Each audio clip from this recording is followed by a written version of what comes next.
Everybody, thank you for joining me. It's Eric Green. This is the Tax Rep Minute. I want to talk about innocent spouse or seeking innocent spouse relief and the offer and compromise analysis and why that is so important.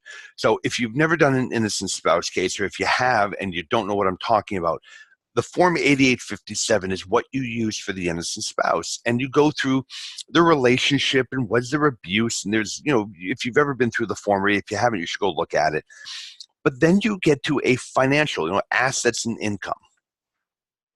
This is no different than a normal 433 analysis. And what I would urge you to do is put as much effort into this as you do with your offer and compromise candidates, all right?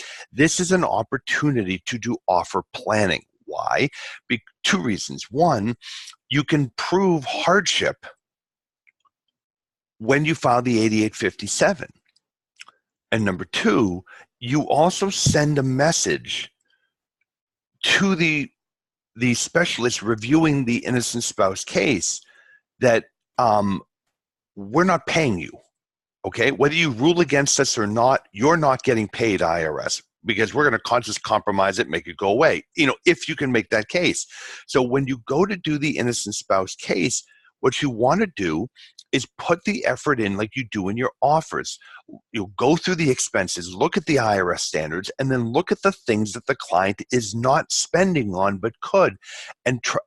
There is some planning that can be done here, just like you do with an offer. So my word for you today, do not just skate over the financial analysis aspect of the offer and compromise form. It is critical that you put the effort in like you do with an offer and get this done properly the first time for the client, and see if you can't wrap the whole thing up through the innocent spouse filing, making sure they realize that they should grant the innocent spouse relief because one of the hardship aspect, and number two, we're going to compromise it away even if they don't. So for efficiency's sake, grant the innocent spouse relief and end this now. All right. Thanks for listening.